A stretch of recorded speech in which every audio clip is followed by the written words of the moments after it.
so amazing about the story is he didn't just meet the need of the people that were hungry.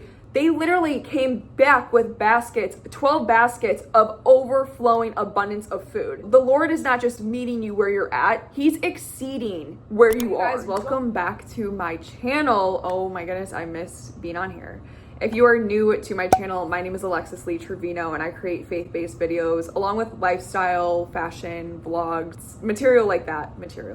stuff like that, content like that. I'm just excited to be here because it's been a minute since I filmed a faith-based video. As you can tell, I've been kind of MIA, but for some of you guys that know me, I'm actually getting married in September. So literally next month, you guys, like less than at this point, when by the time you're seeing this, probably 30 days, which is absolutely insane, but also absolutely so beautiful and special at the same time. Hence why I have this full face of makeup on. I've been testing out some new bridal products. And if you are also just interested in more of like my vlog type of videos, I do create those. So I will leave them linked down below or just up here. I am kind of filming like a wedding vlog series. However, it's not going quite as planned because it's just been super hard juggling, you know, a full-time job while also doing freelance and then also trying to make time to create content here. So, and also plan a wedding. That's the main one, is planning a wedding. So let's just kind of get into what I wanted to talk to you guys today about. I feel like God put this on my heart, and that is just how the Lord does not just fill up our cup, but he overflows it, right? And about a few weeks ago, looking back, my pastor was talking briefly about the feeding of the 5,000. Well, that is one miracle aside from the resurrection that is present in all four gospels. So clearly there's a reason why, right? Like, what is the lesson behind the feeding of the 5,000? One distinct lesson that we could take from that is God doesn't just meet our needs, you guys, but he exceeds our needs. And I want to say that lightly because you may be in a situation right now where you're like, really? God hasn't showed up for me. God is not showing up for my family. God's not showing up in that illness. God's not showing up for that friend of mine that just, you know, lost a child. Like, God actually is not present for me. And you may be thinking that and you may feel that. And I just want to empathize with you guys that our God is a God of all knowing. In Hebrews, he was talking about how we don't have a high priest that is unable to empathize with our weaknesses. He knows what we're going through. He knows where we're at. He knows our hardships. He knows the struggles. He knows where our heart is and he knows where our head is. And so don't ever think that we have a God that is literally unable to empathize with our weakness, because in Hebrews it says exactly that. And that's such a relief knowing, because in the Old Testament and in the New Testament, he shows up time and time again where he doesn't just meet the needs of these people, but he does overflow it. And although it may not seem like it right now, I just want to encourage you and I just want to empathize with you that it's trusting in him and it's trusting the process. And I know it's super like, it is so easier said than done when I actually really think about it. It's so easier for me to be like, okay, trust God because he's above all things. He knows what's right. He's the one that establishes our steps, even though we're the ones that plan our hearts, right?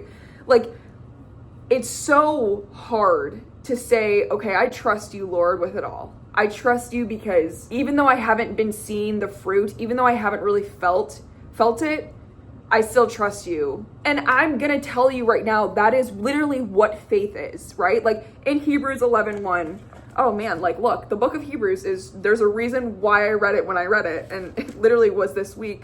But in Hebrews it says, in Hebrews 11:1 it says, now faith is confidence in what we hope for and assurance about what we do not yet see. This is what the ancients were commended for. So you guys, this just goes to literally show you that although you may not see that thing that you so eagerly want, or that thing that you've been praying for, or that outcome that you so desperately want, it does not mean that God is not going to show up for you. That is what faith is, and that's what he asks us to have, is to have faith. Have faith the size of a mustard seed, and I'm still able to move mountains. Like, it's not about the grandiose thing, right? Like, it's not about the, how much faith can you have in me? Because the more faith you have, the more miracles I can perform. It's not that. It's literally just having faith as small as a mustard seed in him, and he's able to move mountains, immeasurably abundantly more. He's able to do so much more, right? The feeding of the 5,000, a boy's small lunch, eventually turned into a feast for thousands of people. Not because they found more food, but because they placed it in the hands of Jesus.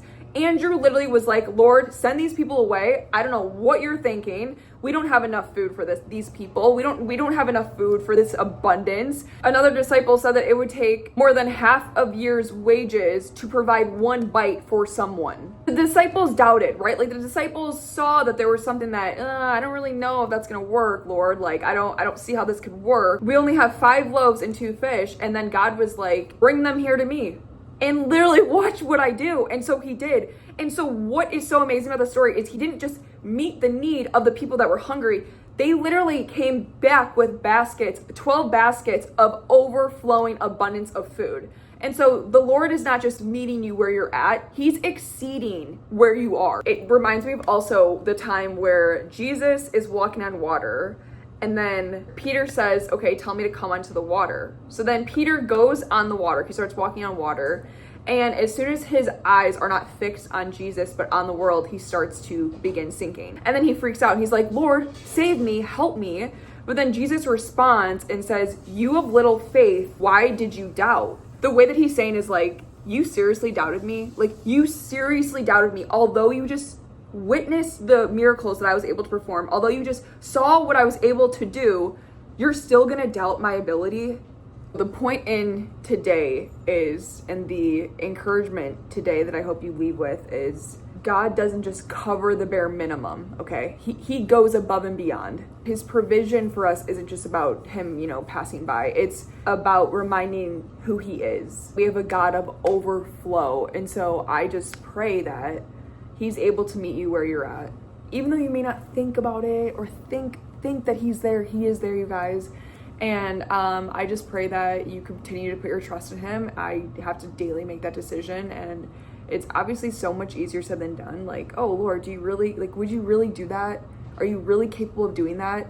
And I think when we start undermining God's ability, that's when it turns, our heart hardens.